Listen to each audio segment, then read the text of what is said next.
கோலி talk Kollywood news. சிவகார்த்திகேயனோட நடிக்க அதிக சம்பளம் கேட்கும் முன்னணி நடிகைகள். மான் கராத்தே படத்துல ஹன்சிகாவோட இணைஞ்சு நடிச்சிருக்காரு சிவகார்த்திகேயன்.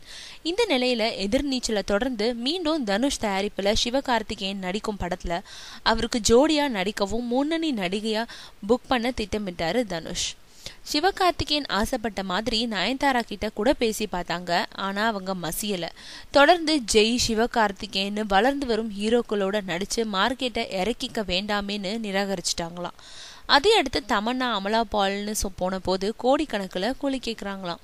என்னோட நடிச்ச போதெல்லாம் இந்த அளவு சம்பளம் கேட்கலையேன்னு கேட்டதுக்கு முன்னணி ஹீரோக்கள்னா கோடிக்கு கீழே இறங்கி வர தயார், ஆனா வளர்ந்து வரும் நடிகர்களுக்காக இறங்கி வர முடியாதுன்னு ஒசரத்துல நின்னே பேசினாங்களாம்.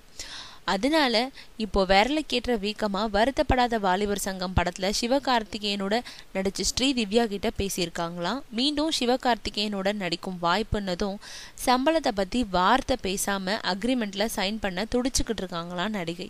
சம்பளம் எவ்வளவு வேணும்னு கேட்டதுக்கு நீங்களா பார்த்து என்ன கொடுத்தாலும் வாங்கிக்கிறேன்னு சொல்லிட்டாங்களாம். இது போதாத நம்ம ஆளுங்களுக்கு இனி ஸ்ரீதிவ்யா போன்ற நடிகைகள் தான் நம்ம கம்பெனி ஆர்டிஸ்ட்னு தனுஷ் தரப்பு அம்மனியை மொத்த குத்தகைக்கு எடுத்துட்டாங்களாம்.